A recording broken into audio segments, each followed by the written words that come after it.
Kau tengok bangunan, nampak Allah. Waktu tu kita geleng kepala nak faham. Mulalah pencarian membangunkan kehidupan dengan kefahaman tadi. Cuma kita kaji balik, buka balik kitab, pergi jumpa guru. Macam mana dia katakan tengok bangunan nampak Allah ni? Yang nampak batu-batu, yang nampak tukang kontraktor yang buat bangunan. Rupanya tuan-tuan, pada itu adanya sifat kekuasaan Allah yang Allah nak perkenalkan melalui sifat kejadian itu. Macam tadilah tuan-tuan, nisbah dia. Buat bangunan tinggi-tinggi, nak bagi tahu siapa arkitek dia, itu je.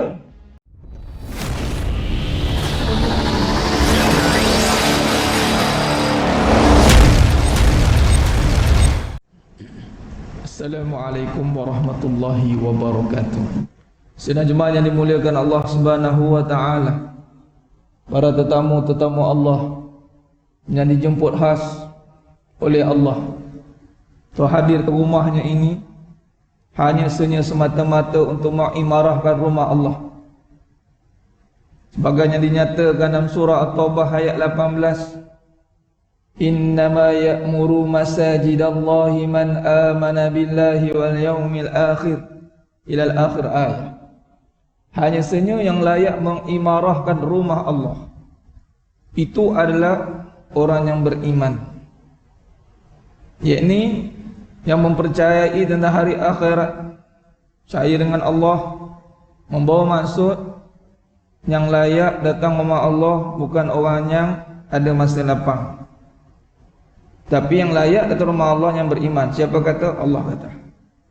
Macam kita lah, kalau nak dapat apply sesuatu perkara, kita boleh sebut dekat seseorang itu, anda tak layak, tak memenuhi kriteria, tinggalkan kelayakan, kata. Jadi hakikat datang rumah Allah ni memang kelayakannya beriman, itu dia. Tinggal lagi kita nak faham tak faham, itu sajalah. Sebab tu mana-mana tempat saya akan iktiraf tuan-tuan semua ni tetamu Allah tu pangkat tertinggi lah tu. Pangkat yang menyelamatkan kita pada api neraka. Bila panggil duyufur rahman, paling tinggi. Sebab tetamu Allah ni tetamu kepada Al-Malikul Mulk ya Dzul Jalali wal Ikram. Bagaimana kita hari ni kalau kita nak nisbahkan kepada darajat kekuasaan di muka bumi ini yang berurusan dengan raja. Nak berjumpa dengan raja bukan sebarang orang. Yang boleh masuk istana bukan sebarang orang. Orang yang dipilih oleh raja. Nah, begitu juga nak masuk rumah Allah sebenarnya hakikatnya bukan sebarang orang. Cuma Allah tak buat protokol lah. Allah ni Rahman Rahimi, welcome. Tetapi hakikatnya yang datang ke rumah Allah ni khalifah, pemimpin. Sebab datang ke rumah Allah ni hakikatnya jumpa Allah. Rumah Allah Baitullah. Yang nampak iman, akal tak nampak. Sebab tu dikaitkan dengan innama ya'muru masajidallahi man amana billah wal yaumil akhir. Maka persiapan atas kefahaman itu perlu ditanamkan setiap kali melangkah kaki ke rumah Allah. Ini antara ibadah tuan-tuan, ibadah waliullah ni, wali-wali Allah, antara ibadah yang mana? Ibadah yang nampak biasa di mata manusia tetapi besar di sisi Allah. Ibadah yang menjadi tidak popular tuan-tuan. Kalau ibadah yang membawa kepada popular ni, bimbang-bimbang dengan kita-kita rasa terkesan juga hati. Boleh tahajud setiap malam, terkesan juga tu. Tapi kalau boleh datang masjid setiap hari tu, dia bukan satu popular senang. Tak ada lagi orang bangga dah. Nak bangga pun tak tahu kat mana nak bangga. Gimana pergi masjid? Macam tu. Tapi kalau mari daripada Gunung Ledang ke mana tempat, itu orang akan dia macam. Dan ini tuan-tuan akhir zaman kalau kita nak cari amalan, dan kita kan ni jenis yang beramal. Ustaz cerita sikit amalan-amalan yang best-best kata kalau jumpa datang. Amalan yang biasa di mata manusia hebat di sisi Allah. Cari amalan begitu. Amalan datang masjid biasa tuan, tapi hebat di sisi Allah. Dan dia penentu kepada kebangkitan Islam di akhir zaman. dengan masjid. Apa dia? Pembebasan Baitul Maqdis. Ini hakikatnya. Dan kebangkitan juga bermula dari masjid. Dari mana? Ketika Nabi SAW diperjalankan minal masjidil haram ilal masjidil aqsa, masjid ke masjid juga. Di saat waktu itu melalui satu suasana yang dipanggil dukun setapu, down. Tak tahu nak mula kat mana tuan-tuan. Maka Allah panggil datang masjid. Datang masjid.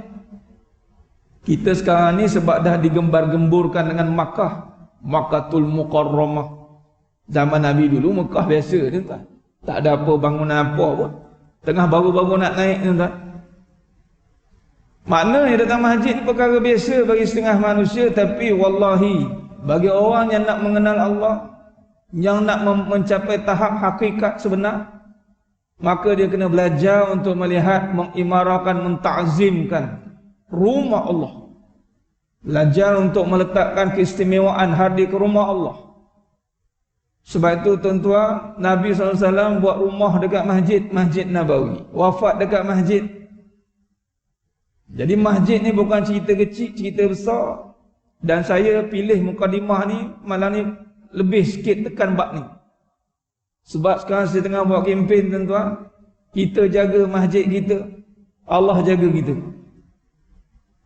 Dengan saat kita ni, dengan penyakit berjangkit pandemik ni, kita bimbang-bimbang musibah ini membuat kita makin jauh daripada Allah, jauh daripada masjid. Allah nak uji.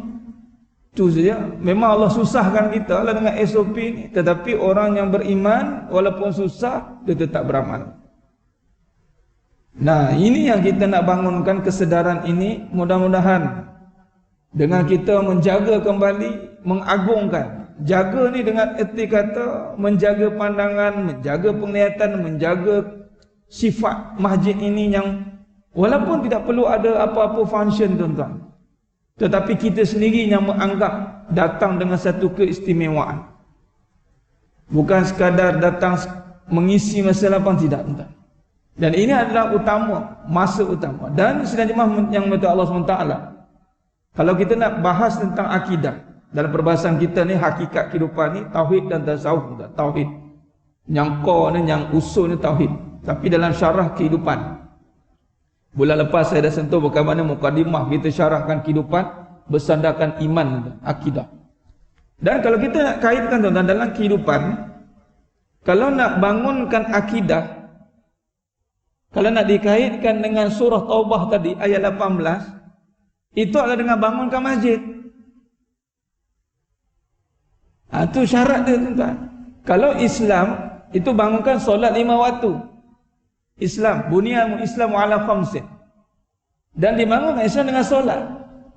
Tapi dibangunkan iman dengan masjid. Masjid tuan-tuan tanda iman. Sebab tu Nabi SAW ketika berhijrah ke Madinatul Munawwarah, suatu ketika dahulu dipanggil Yathrib, pertama sekali checkpoint ataupun pusat yang dibangunkan adalah masjid, Masjid Quba. Dan ini tanda iman, sebagai tanda kita beriman, kita bangunkan roh masjid itu. Contoh kita sendiri, masjid dah terbina, kita nak bangunkan kita lah.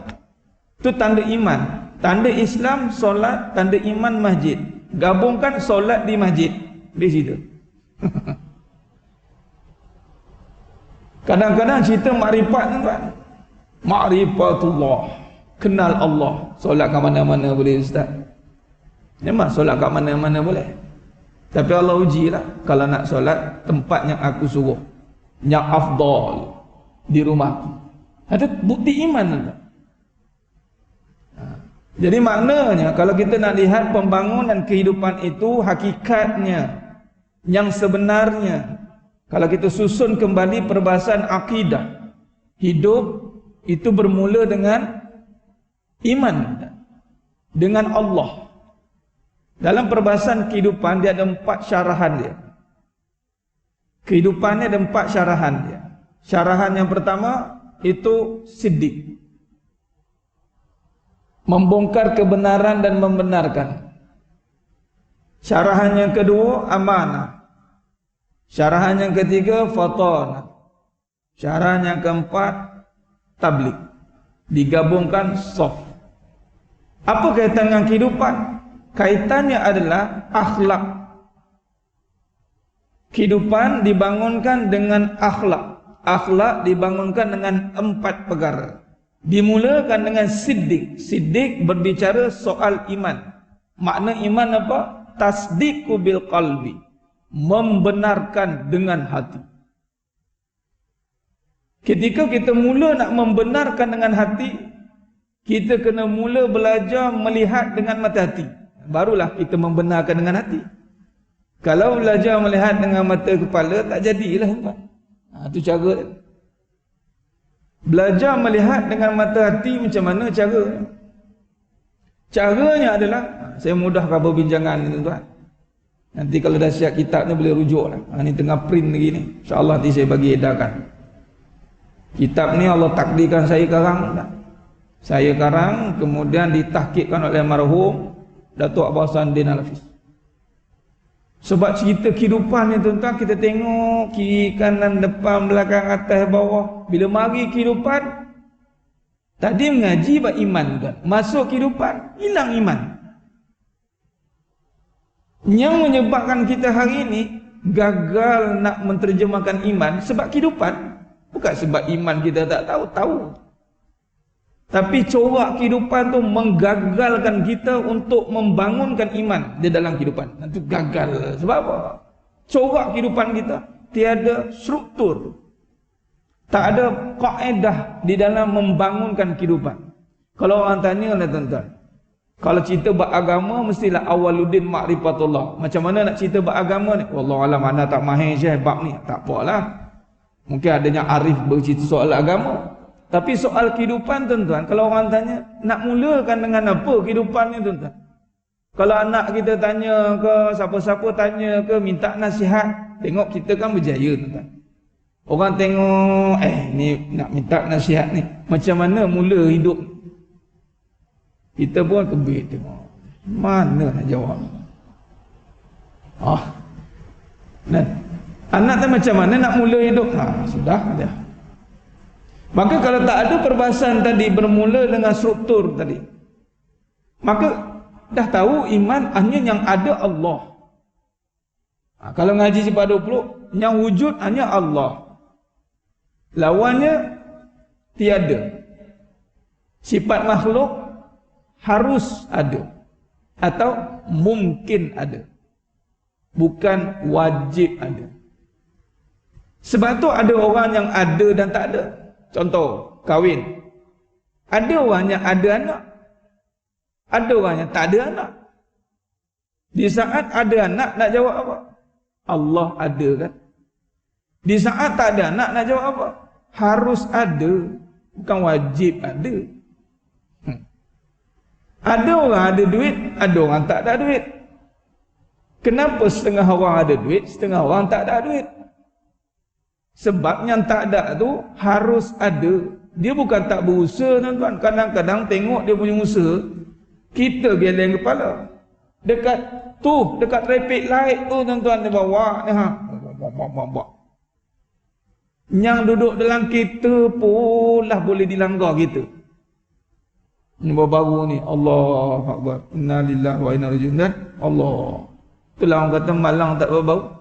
Sebab tu keluar rumah tuan-tuan, keluar je rumah, langkah je kaki kanan tu, bismillahi tawakkaltu ala Allah, la haula wala quwwata illa billahil aliyil azim. 70,000 malaikat Allah kirim. Tu dia. Jangan keluar-keluar nak cepat-cepat tuan-tuan. Bismillah, paling kurang bismillah, minta Allah lindung. Nah, yang dalam kereta pun Allah. Ini kan tuan-tuan tengok, tuan-tuan pernah pergi Indonesia? Mungkin pernah. Lagi dahsyat tuan, berlari dia tahu, mengejar. Order sini, ambil kat depan. Berlari dia, kejar, hantar. Allahu Akbar. Kita pening tengok mereka punya usaha. Ada orang usaha duduk, dia panggil mastermind, pemikir. Nak contoh arkitek 2%, 3%. Yang beria kerja tu orang bawah tu, yang dia duduk sains. Contoh, kita pun ambil kos tu juga. Tapi masing-masing ada peranan. Jadi maknanya bukan sebab tak usaha, sebab Allah kata harus ada. Yang ada ni, itu orang panggil orang berada. Ataupun dalam bahasa Jawa orang have. Orang ada-ada. Orang berada maknanya diadakan. Kadang-kadang kita punya usaha, orang tak tahu yang mana satu jadi kan. Nak jadi cerita jadi. Tu orang kata tuah ayam nampak di kaki, tuah manusia siapa yang tahu? Tak tahu. Jadi maknanya dah tahu dah Allah yang ada, wajib ada itu Allah. Makhluk harus ada. Tengok alam ni tuan-tuan, hati-hati. Ni kaedah ni. Kalau nak kaitkan dengan sidik ni. Bila kita tengok alam, tengok ada semua ni, matahari ada, bulan ada, semua ada tuan-tuan. Dengan kita pun ada. Hati-hati, jangan tertukar sifat. Contoh, saya ada. Saya ada rumah, saya ada isteri, saya ada anak, saya ada. Lala sekali, yang ada saya, yang tiada Allah. Pening tuan. Jangan main-main. Nak tahu time bila? Time Allah uji tak ada. Macam tak ada Allah. Pening. Habislah katanya. Nampak? Ataupun ada langit, ada matahari, ada bumi, ada alam. Alam bersifat ada. Salah ke tuan? Sepatutnya ada langit, ada bumi, ada alam, ada binatang yang mengadakan atau diadakan. Allah bersifat ada, mengadakan alam, bukan alam yang ada. Tu kat situ tuan-tuan kita Allah. Itu satu contoh lagi tuan-tuan, mata. Kita kait dengan surah Sajdah 8. Surah Sajdah 8. Allah berfirman, "Summa sawwahu wa nafakha fihi min ruhihi وَجَعَلَكُمُ السَّمْعَ وَالْأَبْصَارَ وَالْأَفْئِدَةَ قَلِيلًا مَا تَشْكُرُونَ." Ayat ni ayat tentang akidah tuan-tuan. Sebab apa? Sebab dikaitkan dengan sifat syukur. Apa saja yang mengaitkan dengan sifat syukur tentang nama-nama Allah tu akidah. Allah kata apa? Ketika Allah tiupkan roh dalam jasad kita, diberikan penglihatan, diberikan pendengaran, qalilan ma tashkurun. Sangat sedikit hamba-Ku yang bersyukur. Apa makna syukur? Ingat Allah. Makna syukur yang aula, yang paling utama, yang tertinggi itu adalah ingat Allah. Syukur dikaitkan dengan lafaz hamdalah. Alhamdulillah. Khair. Kenapa Allah kata sedikit yang bersyukur? Lawan syukur kufur. Cuba lihat tentang. Dengan mata, Allah sebab apa tadi? Beri penglihatan, pendengaran. Tengok manusia tuan. Tengok, mari dalam kehidupan, dengan mata lupa Allah. Apa maksudnya? Dia ingat tengok dengan mata. Sedangkan Allah kata, aku jadikan penglihatan. Bukan sebab mata, sebab basar sifat aku. Sama basar, sifat kita buta, pekak, bisu. Ada mata, buta, ada telinga, pekak, ada mulut, bisu. Sebab itulah Muhammad Ali almarhum Muhammad Ali ditanya, who is your bodyguard? Dia kata apa dalam bahasa Jawanya? My bodyguard is can see but no eyes. Boleh melihat tapi tak ada mata. Boleh mendengar tapi tak ada telinga. Boleh berkata-kata tapi tak ada mulut. My bodyguard is your bodyguard. Tu dia. Celik mata orang tu. Tuan-tuan sedang jemaah mulia Allah Ta'ala. Cuma tengok. Dalam kehidupan lagi sekali, mata tipu dah. Bayangkan. Walaupunlah dalam mata tu banyak. Dia sebab dia bukannya, kalau pergi kaji pada khusus tu biologi tuan.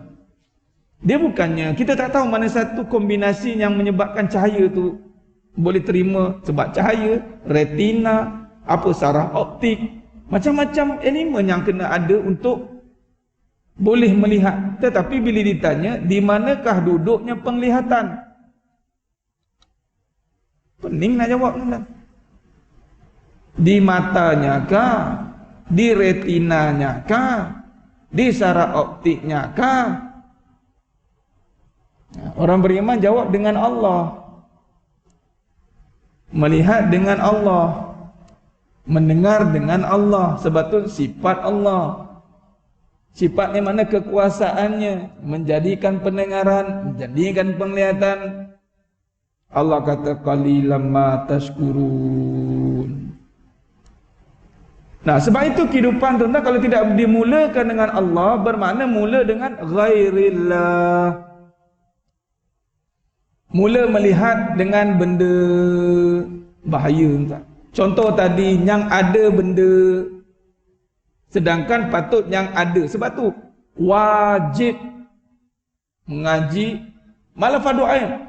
Kata Al-Imam Ghazali Ta'ala, wajibal wajib mengenal Allah. Nah, itu tujuan kehidupan kita, untuk mengenal Allah. Allah adakan alam sebagai tanda untuk mengenal Allah. Arkitek yang hebat mencipta skyscraper, mencipta bangunan yang tinggi, nak memperkenalkan siapakah arkitek itu. Bukan nak bagi tahu sangat bangunan tu, enggak. Nak memperkenalkan nama arkitek itu siapa. Ni yang tengah nak siap ni, tak tahu nak bila siap. Kata nak siap dah tu, jadi kita pergi rombongan tu. Elok PKP ni insya-Allah kita pergi. Ke mana? Kingdom Tower. Kuwait tak silap saya. 1.2 kilometer tuan-tuan bangunan dia. Turun tak tahu lah betul ke mak, tak tahu. 1.2 kilometer. Bangunan-bangunan yang hebat dicipta adalah untuk memperkenalkan siapa? Arkiteknya. Sebab tu guru saya cakap tuan, alhamdulillah Allah izinkan saya berjumpa dengan seorang guru sufi arkitektur. Yang mulia Raja Azman, YM Raja Azman, kerabat Sultan Perak. Habis saya ngaji tuan, Allah takdirkan saya, saya dah intro sikit bulan lepas. Allah takdirkan saya dua aliran agama, sains agama tu, ulul albab, dan habis arkitektur. Saya belajar arkitektur. Ni pelajarnya ada 4 senawi, nahwu, saraf, tauhid, fiqh, tafsir hadis semua. Boleh sambung pergi Azhar. Tapi dalam satu kos fizik, kimia, admat. Admat lisan keteraan. Satu-satunya pelajar sekolah agama yang tercampak jadi arkitek. Satu-satunya tu. Yang lain semua budak politeknik ataupun budak teknikal. Rupanya Allah nak takdirkan saya belajar. Dipanggil, kalau dalam bahasanya, ilmu mantik. Ilmu mantik ni ilmu hujah tuan-tuan. Dalam kos arkitektur, mungkin anak tuan-tuan bukan ada yang ambil ke, ataupun tuan-tuan sendiri ke sebagai arkitek kan. Saya ditrain untuk kritik 4 jam. Satu je, kenapa pintu sini? Kenapa pintu kat sini? Dia tak ada salah atau betul? Dia suruh bagi reason. Why? Yang YM Raja Azman ni, dia duduk ni. Why? Tu je kerja dia. Why? Dalam hati senang dia why. Buat apa? Why? Tapi itu asas akidah tuan. Itulah mantik. Rabbana ma khalaqta hadza batila subhanaka faqina azabannar. Tidak ada satu pun yang Allah jadikan sia-sia. Semuanya ada reason. Dia tak boleh buat saja-saja. Tak ada saja-saja. Khair. Dia kata apa? Farid katanya. Kau tengok bangunan, nampak Allah. Waktu tu kita geleng kepala nak faham. Mulalah pencarian membangunkan kehidupan dengan kefahaman tadi. Kita kaji balik, buka balik kitab, pergi jumpa guru-guru, Macam mana dia katakan tengok bangunan nampak Allah ni? Yang nampak batu-batu, yang nampak tukang kontraktor yang buat bangunan. Rupanya tuan-tuan, pada itu adanya sifat kekuasaan Allah yang Allah nak perkenalkan melalui sifat kejadian itu. Macam tadilah tuan-tuan, nisbah dia. Buat bangunan tinggi-tinggi, nak bagi tahu siapa arkitek dia, itu je. Yang buat apa tu, masjid negara, Hijaz palsu. Terkenal dengan metafora. Kalau dia buat desain metafora, itu tamsil lah tu. Wa yaribullahu al-amsala lin-nas. Bagi tamsil-tamsil sikit. Suka ambil konsep tengkolok, rebung, menara rebung. Orang yang ingat nama orang tuan, bukan ingat bangunan sangat pun. Oh hebat arkitek. Kalau ngaji pula arkitek-arkitek lama tu semua nama-nama dia naik. Dan arkitek Nabi SAW seorang arkitek yang membina Masjid Quba. Nabi SAW. Dan hebatnya binaan Masjid Quba dengan takwa lagi hebat tak? Baik. Makna dari sini kalau kita lihat tanda-tanda kejadian alam ini adalah untuk mengingatkan kita kepada Allah dengan sifatnya. Kan sifat makhluk. Ada bangunan tinggi melangit, Masya Allah, tingginya. Tengok sampai ke atas, Allahu Akbar. Kalau tiada sifat tinggi yang ali itu, maka tiadalah tinggi bangunan. Kalau tiada sifat besarnya itu, tiadalah besar bangunan. Ini tuan-tuan nampak mudah. Tapi rupa-rupa yang ni yang Allah kata, ramai manusia lalai. Lalai tuan-tuan. Sebut dengan sebut. Ini satu bab lagi tuan. Iman bukan dengan sebutan. Iman itu dengan melihat. Sebab tu dalam syahadah, asyhadu alla ilaha illallah. Syahadah. Kata dasarnya, aku bersaksi. Nah, kalau melihat, itu mesti faham walaupun tidak menyebut. Sebab tu makna iman itu tasdik. Membenarkan dengan hati. Suara tak bunyi. Cuma ulama mensyarahkan mesti ada ikrar bil lisan. Buktikan supaya nak tertakluk ataupun nak tertaklif segala hukum-hukum Islam. Maka dia kena mengucap. Nak jelaskan keislaman dia. Ketika dia dah mengimani, meyakini dengan hatinya. Hati kemudian zahirkan lisan, mengucap, ucap. Kul, tu kul. Sebab tu kalau mengucap, itu kalau sebutan suratul ikhlas, kul. Katakan. Sebab tu ikhlas ni tuan-tuan, kalau nak cerita bab ikhlas, orang kata payah nak ikhlas ni ustaz. Ikhlas ni bukan kena sebut, nak kena faham mendalam bahawa ikhlas, tidak. Terkait dengan suratul ikhlas, kul, baca je. Sebut walaupun tak nampak. Sebut ni tak mestinya nampak. Kul. Tetapi nak bagi tahu iman ni, sebab kul ni orang kafir Quraisy bertanya kepada Nabi. Allah macam mana? Macam itulah soalan. Katakan kepada mereka, kul huwallahu ahad. Depa bukan faham tuan. Allahu samad, lam yalid wa lam yulad wa lam yakul lahu kufuwan ahad. Nabi terangkan dekat siapa ayat ni? Orang kafir Quraisy. Mereka beriman ke? Tidak. Tetapi kalau nak tengok pada wahyu yang pertama turun kepada baginda Nabi SAW yang menyebabkan dapat iman itu, maknanya menyebarkan iman itu, cuba lihat wahyu yang pertama mula dengan apa? Iqra. Iqra dengan kul makna berbeza. Iqra maknanya bacalah. Kalau kul sebutlah. Kalau iqra maknanya bacalah. Baca mesti nampak. Baca mesti faham. Maksud baca mesti hayati. Contoh kita bagi satu simbol. Merah, bulat, lepas tu ada melintang warna putih. No entry. Walaupun tak ada bunyi. Tapi faham dah. Atau satu simbol kan, gambar orang ada senapang kat belakang. Macam tu ah. Ni langsung masuk kat tembak ni. Tak payah cakap banyak kan. Simbol dia. Ataupun simbol apa? Warna biru. Polis Roblox. Kelang kabut. Okey, betulkan kedudukan. Faham tak simbol tu? Tak perlu bagi tahu. Saya polis, tak ada cakap dah. Orang kenal dah. Jadi maknanya kalau kita nak kaitkan dengan perbahasan ni, bila kata melihat kejadian alam ni, mana hidup dengan Allah, yakni melihat tanda-tanda kekuasaan Allah pada dunia. Ini suruhan yang pertama. Sebab Allah kata kepada Nabi SAW itu dalam suratul Alaq ayat 1 hingga 5. Bermulanya itu dengan Iqra. Iqra bismi rabbikal ladzi khalaq. Bacalah dengan nama Tuhanmu. Iqra bismi rabbikal ladzi khalaq.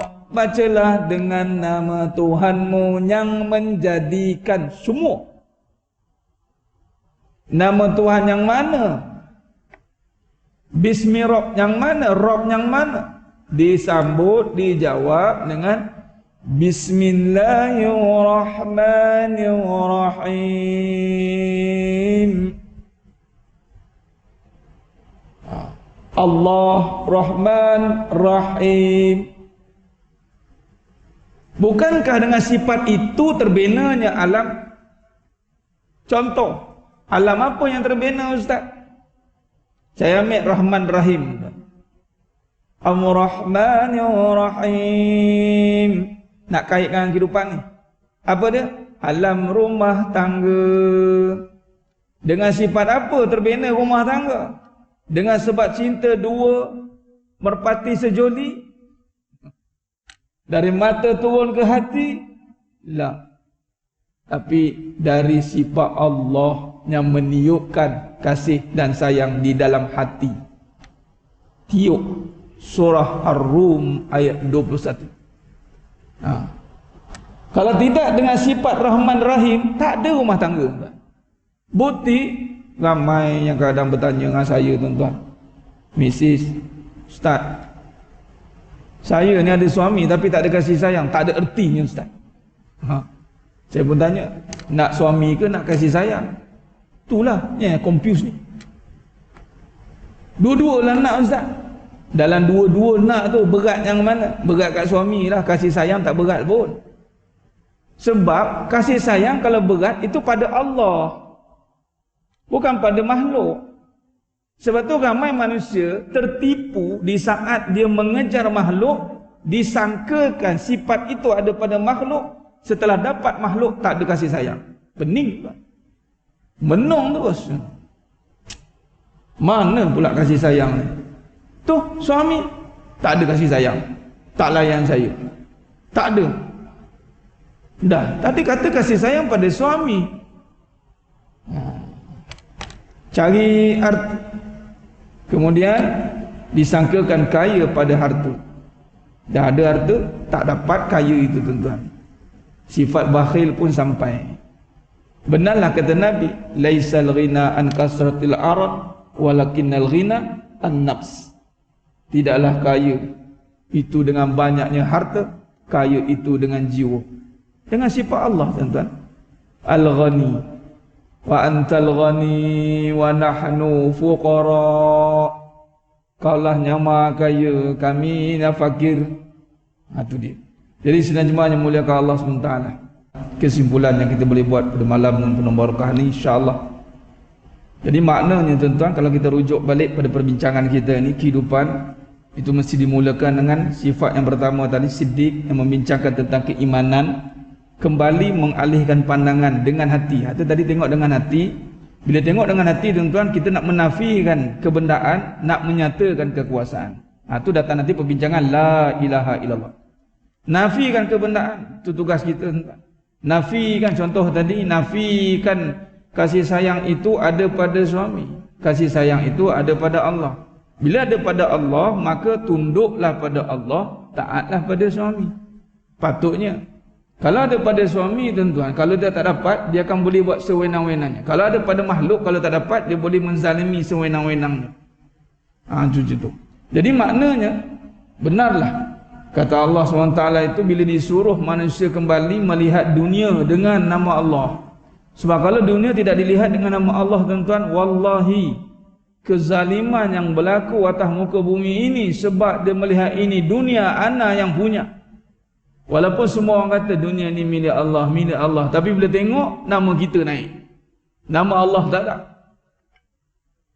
Bukti macam tadi, sayang nama makhluk, kaya nama makhluk, sedangkan asal sayang Allah, asal kaya Allah, mutlak Allah. Makhluk binasa, kullu fan. Yang ada menyatakan kasih sayang Allah, yang ada menyatakan kekayaan Allah. Jadi seterjemah mulia Allah Ta'ala. Jadi saya tutup dengan satu kesimpulan ni, tuan-tuan, daripada Imam Hasan Basri dan satu surat kepada Khalifah Umar bin Abdul Aziz. Imam Hasan Basri ni imam yang kabair yang besar. Bukan sekadar imam yang hebat, tapi hebat dalam bidang perniagaan. Ni ulama-ulama dulu, tuan, memang mahir dalam bidang bisnes. Sama dengan Khulafa' Rasyidin. Imam Hasan Basri ini saudagar batu, tuan. Batu taklah banyak batu, tuan, sekali jual tu satu transaction 10 juta macam itulah, tuan. Batu permata G2G. Tapi ketika ditanya tentang dunia ni, satu surat dikirimkan kepada Khalifah Umar bin Abdul Aziz yang khalifah yang hebat, 2 tahun pemerintahan, dipanggil letih ataupun perenggan pertama ditulis dalam ini adalah dunia itu negeri tempat kecelaan, bukan negeri tempat tinggal. Dunia itu negeri tempat kecelaan, bukan negeri tempat tinggal. Ini kiranya datang naik Lamborghini, tuan, cakap. Sebab Imam Hasan Basri ni hebat, perwatakannya hebat, bisnesmennya hebat. Tapi ketika ditanya tentang dunia, dunia ini negeri tempat kecelaan, bukan negeri tempat tinggal. Orang kalau ada akidah cakap dia lain tentang dunia. Ini bertepatan dengan hadis Nabi SAW. Ni daripada Abu Hurairah radhiyallahu an berkata, aku mendengar Rasulullah SAW bersabda, ad-dunya mal'unatun mal'unun ma fiha illa zikrullah. Dunia terlaknat, terlaknat apa yang ada di dalamnya kecuali zikrullah. Selari tak dengan apa kata Imam Hasan Basri, dengan apa kata Nabi? Selari. Soal, selari tak kita cakap tentang dunia? Wallahu a'lam. Kita sambung bulan hadapan. Sila hari bulan kita menungkah harus. Nabi kata laknat, ulama kata laknat. Ini semua yang champion-champion, tuan, bukan cakap sebab kecewa dengan dunia. Dan insya-Allah kita sambung bulan hadapan dalam masih membincangkan bab siddiq dalam kehidupan. Khair. Jadi mudah-mudahan apa yang kita bincangkan pada malam ni Allah angkat sebagai amalan yang terbaik, dan mudah-mudahan tuan-tuan insya-Allah niatkan dengan kita datang masjid ini lain sekali saya nak closing, nak tutup, supaya kita sama-sama jaga masjid kita dengan jaga soft kita, dan sambil itu dan kita niatkan kita dipanggil bertawassul, tuan, dengan amal yang hebat ni. Masjid ni amal yang besar, wallahi, tuan. Jadi datang masjid kita anggap mudah-mudahan khususan kepada masalah kita yang sedang melanda ni, tuan. Kemudian umum kepada masalah kita semualah. Dengan kita imarahkan masjid ni, rumah Allah, Allah rahmati kita. Maka bila Allah rahmati, maka terangkatlah semua balak dan musibah yang ada, insya-Allah. Dan mudah-mudahan semuanya hadir pada malam ni, semuanya insya-Allah dengan izin dan rahmatnya dimasukkan dalam syurganya tanpa hisab. Min rabbal alamin.